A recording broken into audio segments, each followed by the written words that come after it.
Praise lord. మీరు బలహీనంగా ఉన్నప్పుడు చాలాసార్లు ప్రయత్నం చేసినా ఈ పరిస్థితులు మారలేనప్పుడు మీకు అనిపించిందా, ప్రార్థన చేస్తున్నాను కానీ నా బలహీనత తొలగిపోవట్లేదు, ఈ బలహీనతలో నుంచి నేను బయటికి రాలేకపోతున్నాను, దేవుడు నాకు సహాయం చేయట్లేదు అంటే మనం అనుకుంటాం. చూడండి, దేవుడు మనకు వాగ్దానం చేస్తున్నాడు.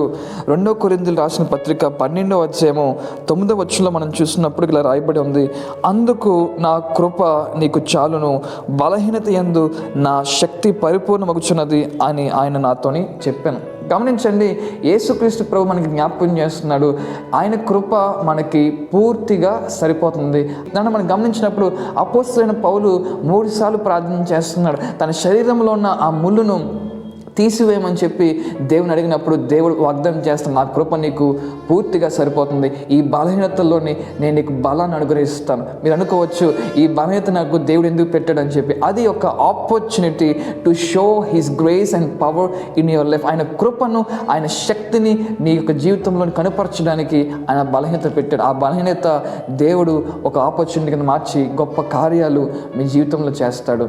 మీరు ఈ విషయాన్ని ఎప్పుడు మీరు చెప్పండి, నేనైతే చేయలేను, నా వల్ల అయితే ఇది సాధ్యమైన పని కాదు, కానీ ఆయన కృప వలన నేను అన్నిటిని కూడా చేయగలను, ఆయన కృపలో సమస్తము కూడా సాధ్యమే అని చెప్పండి.